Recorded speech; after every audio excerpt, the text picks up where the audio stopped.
The, the number of children being diagnosed with all manner of mental health conditions is going up on both sides of the Atlantic. The New York Times, I think 4 weeks ago, had a front page headline article about a teenager who was on 10 different psychiatric medications, if you can believe it. 10. That's inexcusable. It shows the utter bankruptcy of the psychiatric system.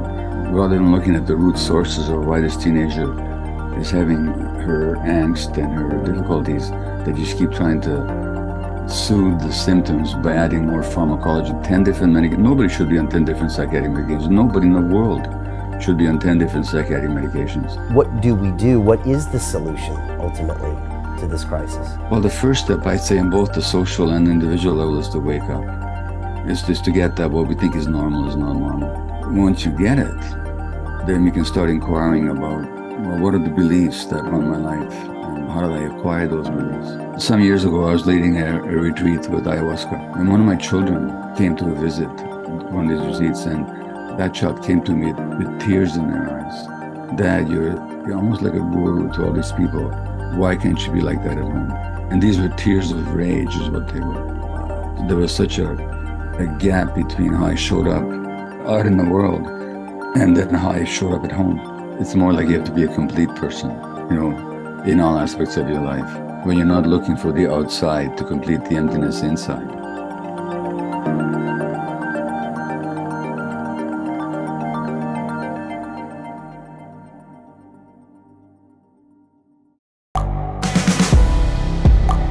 The world is changing.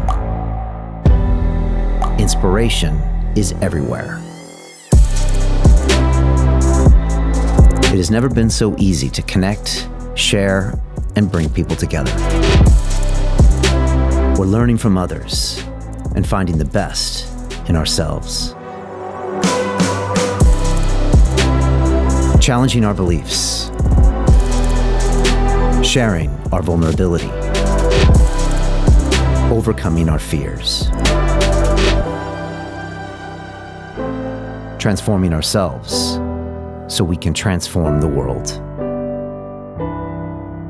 How far can we go? This is London Real. I am Brian Rose. My guest today is...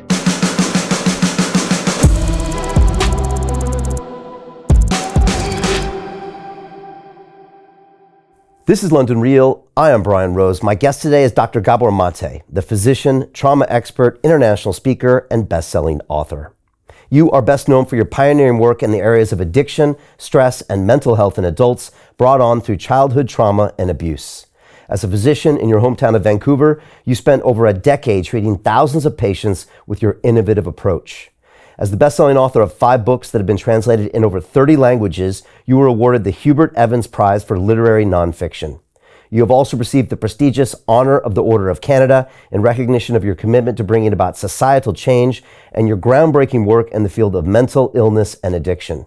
You are a vocal advocate of the use of ayahuasca as a natural therapy, and your latest book, The Myth of Normal: Trauma, Illness, and Healing in a Toxic Culture, examines the worrying rise of chronic sickness throughout the Western world that prides itself on being at the forefront of modern-day healthcare. Gabor, welcome back to London Real.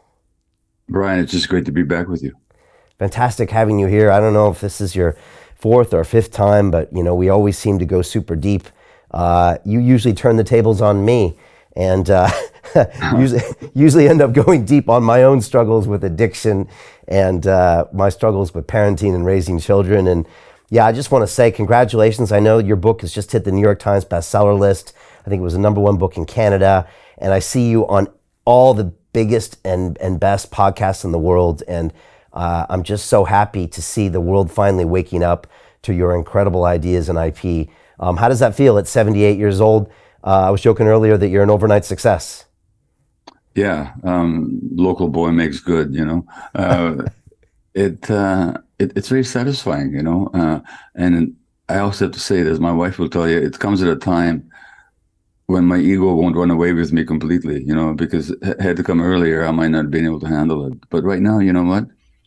I just think that the work that I've done, and not the work that I've done, but the work of many people that I'm able to synthesize and translate into language that people can relate to. The time has come for the world to pay attention, and not to me personally, but to the overall themes that I am engaged with.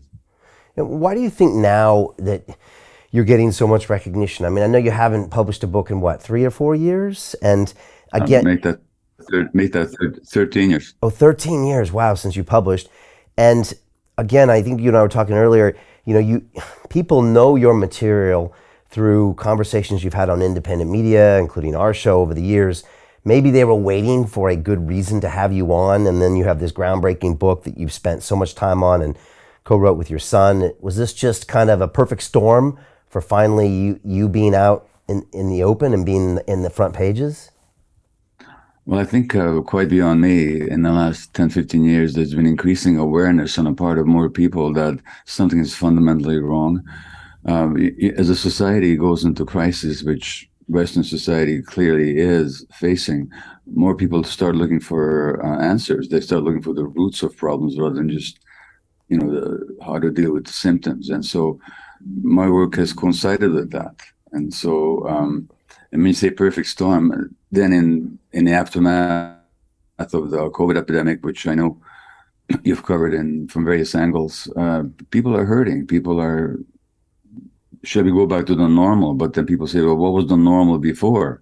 Wasn't so good, was it? So I think more people are asking questions. And so anybody who has some degree of answers and wants to delve into the deeper issues, like myself, we get some attention now.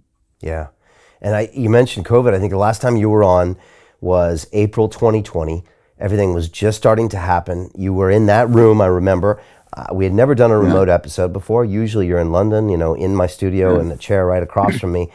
And you were talking about what you were trying to deal with there in Vancouver. And I know that was also a chance where you canceled all your travel arrangements and you actually had the chance to work on this book and also see maybe all this additional trauma going on in the world because of all of that lockdown. Maybe talk a little bit about that and then jump into the book. I mean, The Myth of Normal really talks about these chronic disorders and these mental disorders that now seem to have become normalized. But if you look back 100,000 years ago, it wasn't necessarily what we were experiencing as hunter-gatherers, was it? No, it wasn't. Well, the pandemic, whatever side of the vaccine debate or the mandate debates one finds oneself on, but globally, the pandemic certainly revealed certain aspects of our society that we should have been aware of before, but we weren't paying maybe that much attention to. For one thing, didn't it just teach us how important human contact and communal presence is? Didn't we just suffer because of the isolation? Now, whether you agree with the policies, I'm not getting into that debate now, but it certainly taught us the importance of each other, of the we that contains the me, and no, but on the other hand, loneliness has been rising in Western societies for decades, to the point that Britain, where you live, has had to appoint a minister for loneliness. And loneliness is as much of a risk factor for illness as smoking 15 cigarettes a day. So COVID certainly brought that home, or ought to have brought it home. Then, when you look at who was most prone to get COVID, it did happen to be the most ostracized and least privileged segments of society, the Black, immigrant, colored populations of so-called colored in the States and also in the UK. They were more prone to get infected and to die of the infections. So again, the impact of inequality on health has been studied for decades in Britain by people like Sir Michael Marmot and Richard Wilkinson and others, and documented. The social gradient in health has been documented for a long time. COVID again brought it home.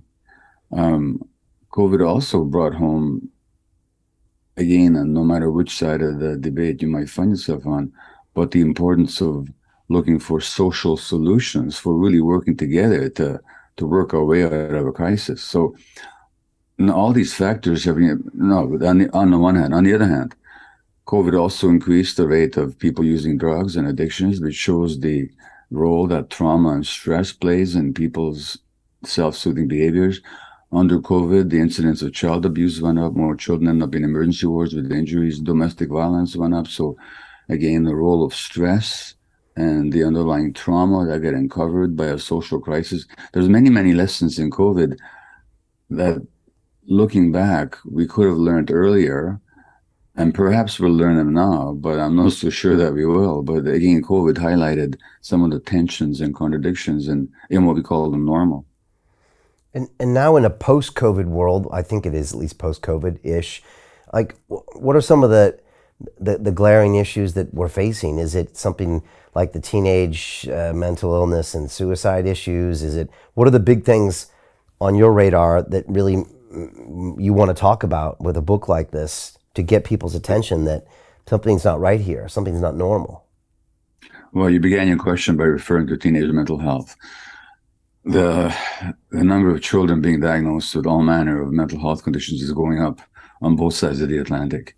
The New York Times, I think 4 weeks ago now, as we speak today, had a front page headline article about a teenager who was on 10 different psychiatric medications, if you can believe it. 10. That's inexcusable. It shows the utter bankruptcy of the psychiatric system, that rather than looking at the root sources of why this teenager is having her angst and her difficulties, that you just keep trying to soothe the symptoms by adding more pharmacology. 10 different medications. Nobody should be on 10 different psychiatric medications. Nobody in the world should be on 10 different psychiatric medications. The rise in childhood suicides, the articles, at least on this side of the Atlantic, but I know in Britain it's the same case. Articles in the New York Times and the New Yorker wringing their hands about the alarming rise in childhood suicides. But the conversation always takes place without any mention of trauma, which is the fundamental dynamic in all of these conditions. And so on the one hand, we're desperate over the rising tide of mental distress that's besetting our youth. On the other hand, we're not looking at the causes, and that's one of the intentions of our book, is to look at, well, what's really going on here.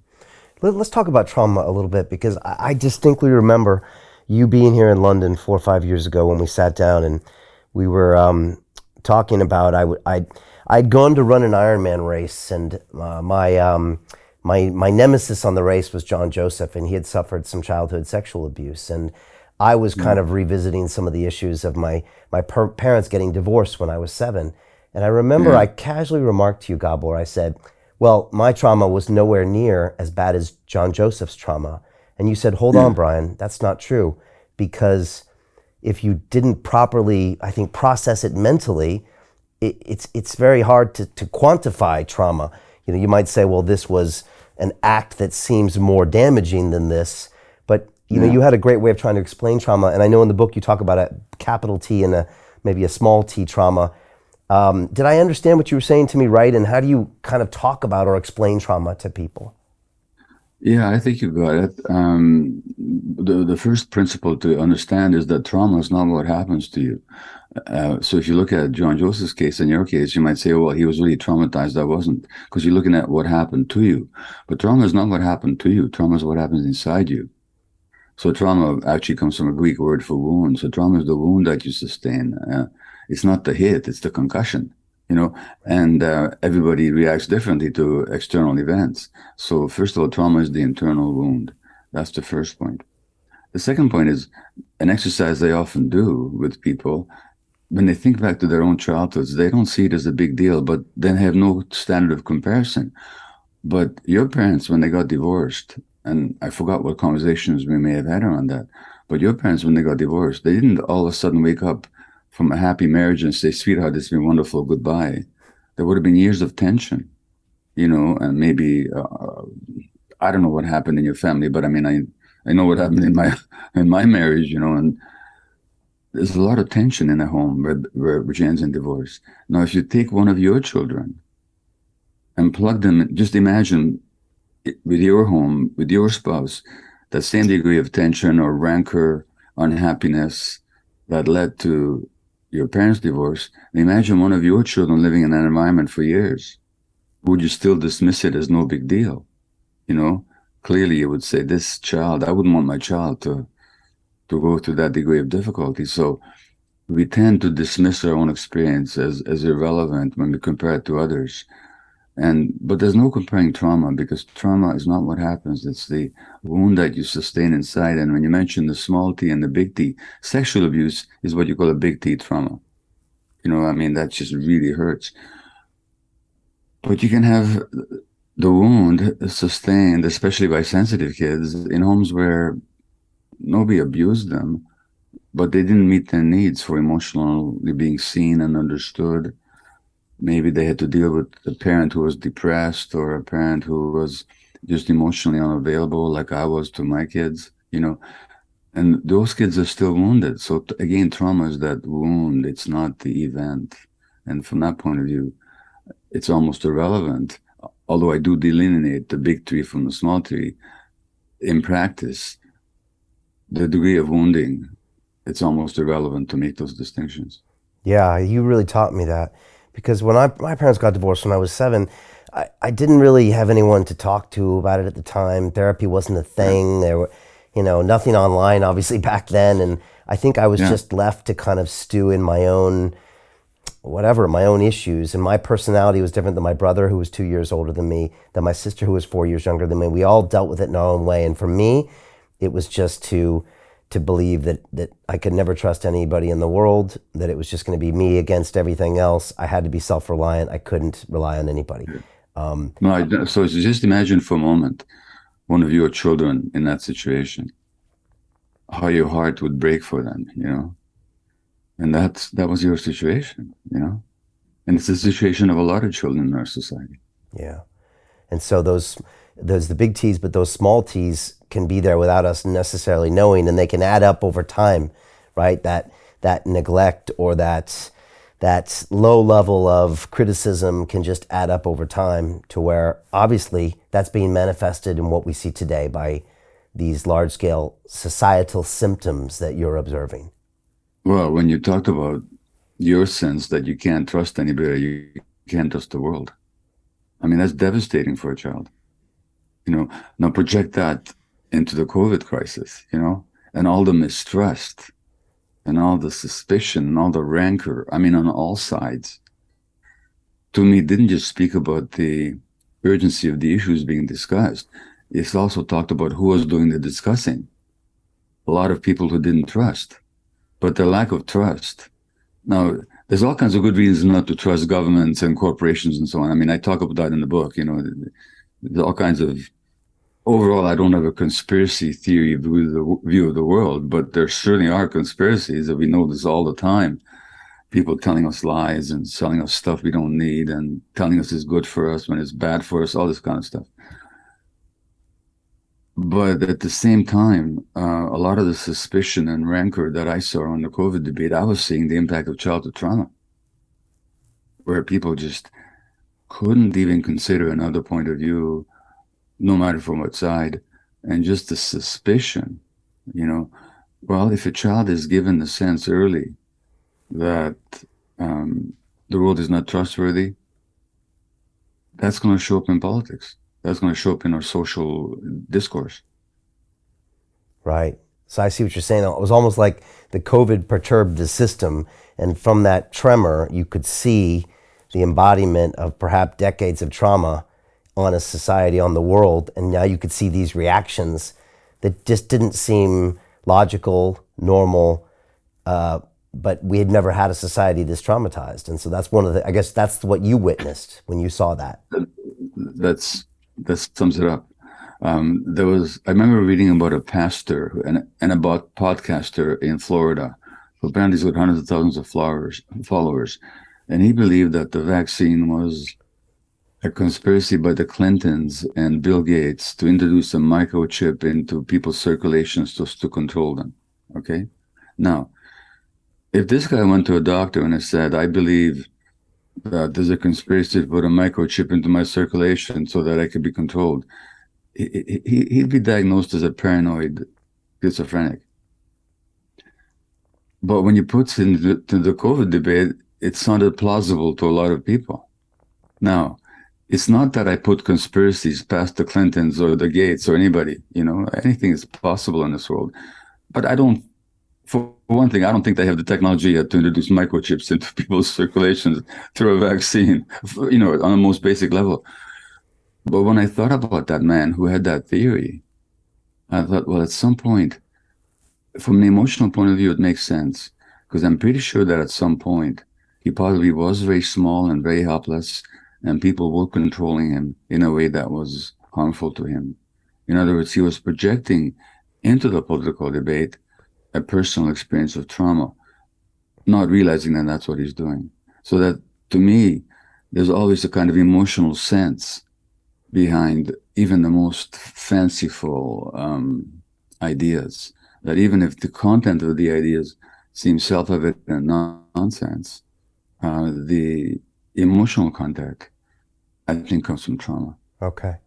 Yeah, you mentioned medication earlier, and I'd love to talk about it. I think you said at one point that 70% of all adult Americans are on a medication. Something like 70% are at least on one medication, yeah. And 40% are on two or more.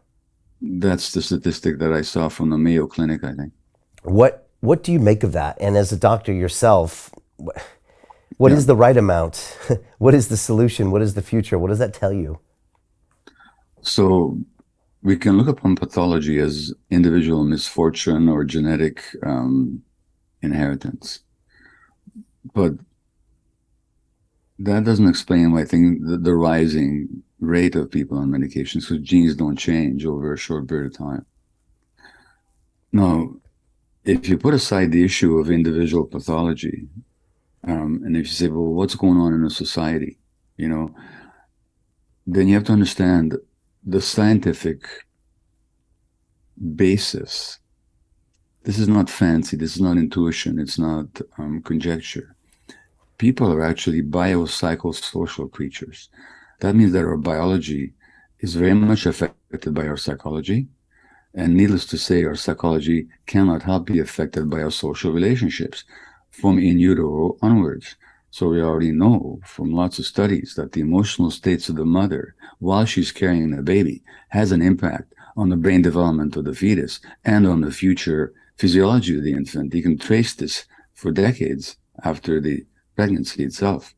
So, in other words, the emotional states of the mother affect the physiology of the infant, but the emotional states of the mother are obviously connected to her social situation, her economic status, her own family history, her own history of trauma, her own race, and so on.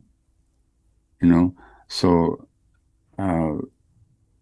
that what we call individual pathology is actually the manifestation of a biopsychosocial process. That's our scientific nature, or scientifically stated, that's our nature as human beings. So therefore, we can, now indigenous, by the way, I know you and I have both worked with indigenous modalities, and indigenous cultures have always understood this. They didn't have the science that we have, and thank God for the science that we do have.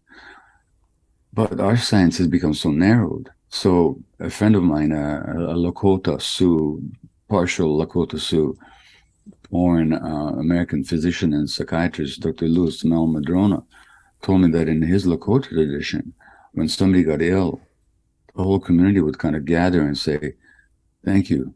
Your illness manifests some imbalance in the whole community, so that you're not alone in this, and your healing is our healing. And from a scientific point of view, that's absolutely true. It's just that Western medicine ignores both that traditional wisdom and all the science that proves that traditional wisdom. So we really are biopsychosocial creatures.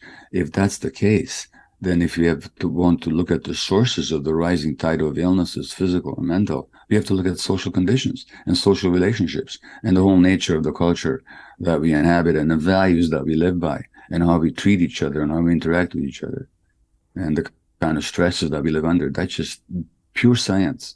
And again, I cannot emphasize the frustration sometimes that looking at the gap between what science has shown and what physicians practice, and it's not their fault, dear souls, it's because there's nothing in their education prepares them for it. Not only that, physicians themselves are so traumatized by their training that they just don't look at these issues because they're too painful. Can we talk about what you just said? Traumatized by the way they're trained with the hours, Yeah. or also with, I don't know all the details of what it's like being trained for a doctor, but I hear about the hours. It sounds like it hasn't really changed much in 50 years. It also sounds like it's an industry that's somehow co-opted ultimately by the pharmaceutical industry, and maybe it's to where there's just one solution. And then when you get out and you're a doctor, the economics of your practice mean that you're really writing blood pressure scripts one every 12 minutes to make sure you can kind of pay the bills. That's a lot of things wrong with the way we actually treat the mental and physical wellness of all of our citizens. What do you see there? Because obviously you're a Well, doctor. it's absolutely true. So somebody once said, how do you create a cult? Well, you put them under authority and leaders. You give them a special jargon that they only understand. They give them a uniform. You separate them from their families, and you sleep deprive them. In other words, you send them to medical school. And there's a couple of interesting studies. One of them shows that the highest level of empathy a physician has is at the beginning of their training. Number one. Number two, there's this interesting little structure at the end of our chromosomes called telomeres or telomeres. Somebody won a Nobel Prize in 2015 for her Elizabeth Blackburn, an American researcher, for her work on telomeres. And telomeres basically are like the glue at the end of your shoelace. They keep the strands together. And we have 10,000 units when we're born. And as we age and as we get stressed, they fray and they shorten. And the shorter they are, the more aged we are, biologically speaking.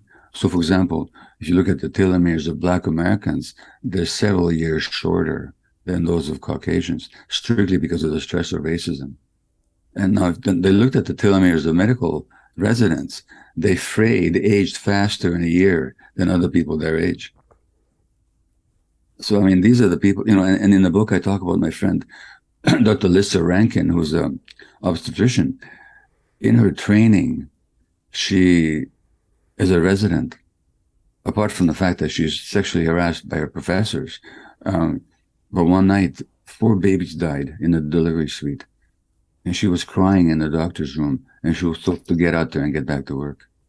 And another friend of mine, Dr. Jeff Rediger, was a psychiatrist at Harvard, who's written a book on what's called spontaneous remissions, which are not spontaneous at all. But Jeff, when he was a resident, he had a baby born. They had a baby who had to end up in an infant intensive care unit. Jeff was not given a moment off work to go visit him. The school apologized to him afterwards. But that's medical training for a lot of people. Well, that hardens you to your own pain, and you don't see the pain of your clients, let alone does the average, despite, there's a Dr. Richard Bentall, who's a British psychologist, member of the British Academy. And he said that the evidence linking childhood adversity, basically trauma, to adult mental health conditions is as strong as the evidence linking cigarette smoking to lung cancer. But despite that documented and over-documented fact, the average medical student in Britain, United States, Canada, doesn't get a single lecture on a relationship with trauma and adult illness. And recently I was contacted by a professor from one of the most prestigious British universities who's having all manner of medical issues, and tried to get one of the psychiatrists at his institution to help. None of them could even understand what he was talking about. He was trying to understand the sources of trauma and stress as they impact on his physical health. Not a single psychiatrist in that institution was able to help him. They just don't get it. It's not in their training. No, there are honorable exceptions, but I'm talking about as a professional trend. And these are people on the front line that 90-some% of the Western world trusts with their health, and will take pretty much any pill they prescribe, and will do whatever they say to solve their problems. These are the people. Exactly right. These people are stressed themselves and very often traumatized themselves, number one. And number two, they understand nothing about the trauma of the people that they're trying to help. And this despite the fact that not only mental health conditions, but documentedly, most chronic physical health conditions can also be linked to trauma and stress. So I don't want to skip to the end, but a part of me wants to say, what do we do? What do we do, doctor? Like, what do we do about all this? And you're getting a lot of attention now with this book, which is fantastic. But, you know, what do we do? What is the solution ultimately to this crisis? Well, there needs to be a solution both on the individual and on the social levels, you know. And the subtitle of the book is Trauma, Illness, and Healing in a Toxic Culture, but healing is in there. So, I mean, we can't wait for social conditions to change and for the policymakers to get it. You know, people do need to act, take responsibility for their own health, you know, in the face of daunting conditions. Well, the first step, I'd say, in both the social and individual level is to wake up. It's just to get that what we think is normal is not normal. That the way we're living, there's this confusion between the word normal and natural and healthy. We tend to conflate the two, which is true in certain areas. For example, as a physician, I can tell you that outside a certain normal range of blood acidity or blood temperature or blood pressure, we can't sustain life. So that range is normal, and it's also healthy and natural. But when we apply that to social conditions or the way we live our lives or the assumptions we make about ourselves, what is the norm is no longer healthy nor natural. So the first step is we got to wake up to that fact. We just got to get it. Once you get it, then we can start inquiring about, well, what are the beliefs that run my life and how did I acquire those beliefs? Like if in your case, at some point, you probably had to ask yourself, how is it that I don't trust the world? How is it that I lack trust? And well, okay, stuff happened to me. It's not, I was born trusting, weren't you? As an infant, you're full of trust. Yeah. In fact, you have to be. Look at, you know, so if I developed a lack of trust, number one, how did I develop it? And number two, how's that affecting my life today? How's that affecting my capacity to interact with human beings, to have intimate relationships? How does it affect how I relate to myself and my work and so on? So there's got to be this awakening and there's got to be an inquiry. Yeah, I almost have to kind of counteract my trust issues and just force myself to trust because I know I have this paranoid deficit of that. So I'm a little more self-aware. I think after you and I spoke, when I was filming our last movie, Reconnect, I went home and actually put my mom and dad on camera and asked them about the divorce. I probably traumatized them by doing it. But I got... No, you didn't. You may have upset them, but you didn't traumatize them. Right, okay, that's a good point. I definitely upset my dad, I think. But I completely re-understood what happened there, and it wasn't the story I had told myself. I actually saw it from their perspective and their growth, and then I kind of got to see the benefits I got from it, and I unpacked the whole piece to where, for me now, that's no longer necessarily a bad thing that happened to me. It's just something that happened to me that has positives and things I need to look out for now. So I've kind of processed it, I guess, I think. I'm sure there's parts I haven't. So there's a film made on my work called The Wisdom of Trauma, which, by the way, is available online. And one of the senses in which I mean the wisdom of trauma is that if you work it through, you do gain a lot of wisdom. You learn a lot, don't you, about yourself and the world. Not that we should deliberately traumatize anybody so that they can learn from it. I mean, there's other ways of learning, but the fact is that people that have worked through their trauma, like a lot of people, as you know, through the addiction world, who have really looked at their habits and where they came from, and they learn a lot about themselves. And to that degree, they become much more at peace with themselves and the world, and much more compassionate in their approach to themselves and to other people. So there's a wisdom to be gleaned from working through one's trauma. Yeah. You know, in the book, you talk about, you know, anger and rage and some other primal emotions like lust and fear. And you kind of talk about them as if it's something that we need to understand, that these are emotions, which means by definition, they're not wrong. And there's a place for them as opposed to just suppressing them. And I wanted to ask you about that because my boys are now 5 and 6 years old, Damon and Caden. And, you know, we have rage that happens between these two brothers. And sometimes it can result in a hit or a bite. And I'm constantly trying to manage it to where I don't want them to suppress it, but I kind of want to get them to observe it to where maybe they don't have to just behave, to react immediately to it. And I'm sure I'm doing something's wrong, but how do you get us as adults and maybe even children to get in touch with these primal emotions and allow them to flow, but also not allow them to dominate us? Yeah, I mean, I certainly remember the same dynamic between my two sons who were 3.5 years apart, and sometimes it was so distressing, because you want love in your family. You don't want these kids hating each other. Well, so first of all, sibling rivalry is as old as humankind. It seems like if you go back to Cain and Abel in the Bible, not a very happy outcome, but it's certainly that old. So much of it depends on how the parents. First of all, the oldest child never demanded that you bring somebody new into the house to dethrone him from the parents' attention. Why should he like it? Why should he not resent it? The younger child never had the experience of not being dominated by and kind of looked down on and resented by, or that's the youngest child experience by somebody older, and so there's going to be conflict there. By the way, especially in modern society, because the other thing we have to say here is that human beings were never meant to parent in isolated nuclear families.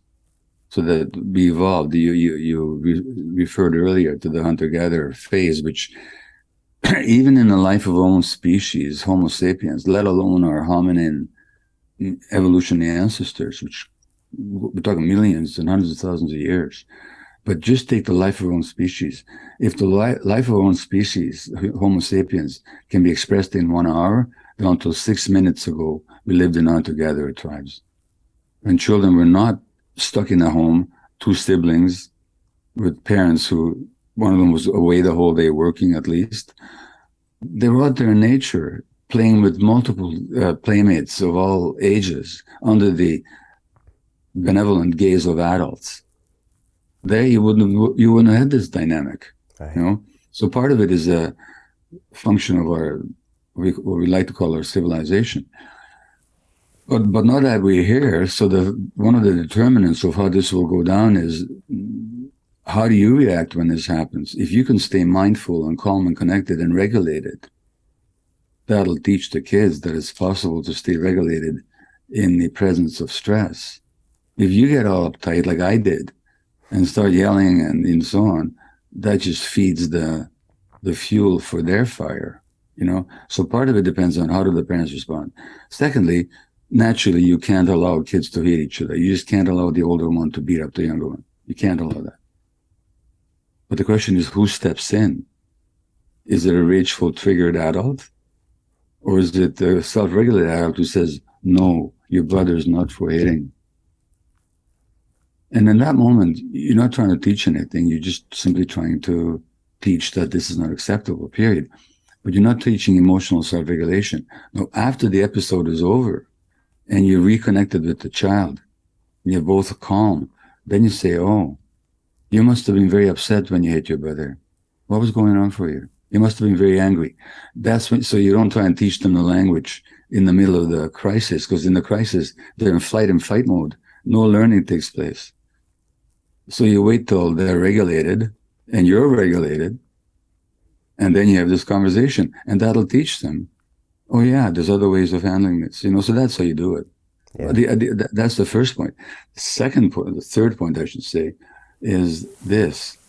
If this happens a lot, then you have to wonder what's frustrating these kids so much. Now, what frustrates kids is when the needs aren't met. And what's the kid's biggest need? Consistent, emotionally available, attuned adults giving them nurturing contact. So then you have to say, well, am I somehow, because of my own issues and my work concerns and my career drives, am I perhaps depriving them of that nurturing, loving contact that then frustrates them? Then they take their frustration on each other. In other words, we have to look at it from every angle possible, and then we can intervene in a very positive and humane and way that promotes their growth. Right. So look in the mirror a little bit. if this is consistently happening with your children. Can we talk about workaholic and workaholism, because it's something I think both you and I have suffered from in the past, and I think both of us have maybe got our heads around that phenomenon. Doesn't mean that either one of us is better at it, but I know for a while you recognized that, I think both of us actually, we work, which ultimately I think you say we do it because we need to prove to the world that we're worth something, because we don't naturally believe we're worth something just as humans, which of course we are.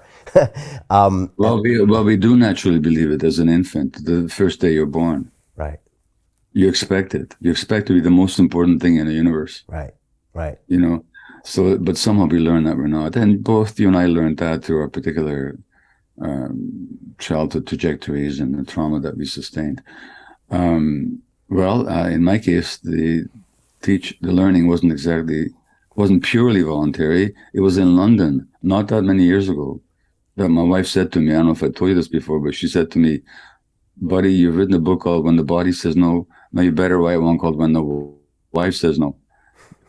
Because I'm not putting up with this anymore, you know? She had enough of your workaholism. Yeah, and the workaholism and the impact on our relationship. How did that manifest? Well, you see, any addiction, and workaholism certainly is one, will be accompanied by withdrawal symptoms. So, and also exhaustion, you know. So I could be out there and be present and grounded and compassionate and utter whatever wisdom I'm capable of channeling in front of hundreds of people. And then I go home and I'd be going through withdrawal, irritable and depressed and alienated and depleted, not available for my spouse, you know, as an equal emotionally present partner. Yeah. And women feel this, you know, and at a certain point, my wife decided she wasn't going to put up with this anymore, but not only that, she wasn't going to try to make it better by compensating and by being nice. And, you know, she was going to say, no, my needs aren't being met here. And either you turn this around or this relationship is in trouble, you know? And I was wise enough by then to listen, you know? And like you say, it's not that I've totally resolved the issue, but I'm much more guarded about it and much more judicious in making my choices. Which means I also don't need it. I also don't need it as much anymore. I mean, as much as I love the validation, I also don't need it. I mean, I don't need it. I don't need the world to tell me that I'm worthwhile. Is that because you're getting older, or because you just found it a way to process that to where you don't need it?